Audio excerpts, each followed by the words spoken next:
Okay, welcome mga kahabi natin sa pag-iisda at paghalaman. Andito tayo ngayon sa Nerophyta Flora para ipakita sa inyo ang mga iba't ibang aquatic plants na available sa atin ngayon. Ayan ho, ang gaganda nila, di ba? Submerged type na lahat yan. From immersed form dati, pero ngayon nakapag-adapt na sila ng maayos sa tubig. Perfect na for your aquascape setups. Kaya kung naghahanap kayo ng healthy at established plants, eto na yon. So, ayan, simulan natin dito sa Aromatica. Ayun, oh, napakaganda. Solid na solid ang kulay at structure. At kung mapapansin ninyo sa likod, ang gaganda ng pagkabukadkad niya, di ba? Meron din naman tayong sunset. Ayan, oh, mamula-mula ang gitna. Parang sunset talaga. Bagay ito sa kung gusto ninyo ng mga pop of color sa gitna ng mga aquascape ninyo.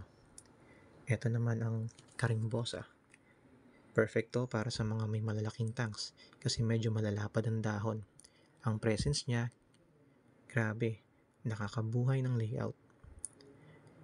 At syempre, ito pa ang Medusa.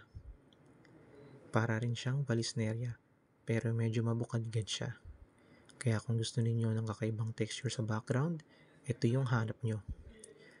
By the way guys, isang bundle nito ay may 7 stems.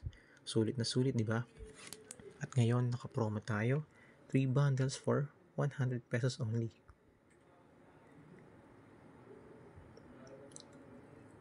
Pwede kayong kumuha ng 3 bundles ng same variety katulad ng ipapakita ko sa inyo sa video na ito.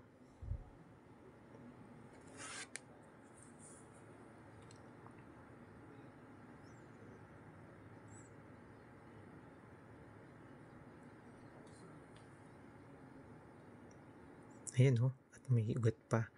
Successful ang transition natin. Or kung gusto niyo naman ng variety or mix and match kung tawagin, pwede din. Katulad nung nasa video na ito. Kaya habang available pa, grab nyo na. Yan, so sana nagustuhan ninyo ang mga aquatic plants natin ngayon. DM nyo lang ang page para sa mga orders or inquiries. Ito muli si Nerophyta Flora, nagsasabing Live, Grow, Flow. Hanggang sa muli mga ka-Nerophytes.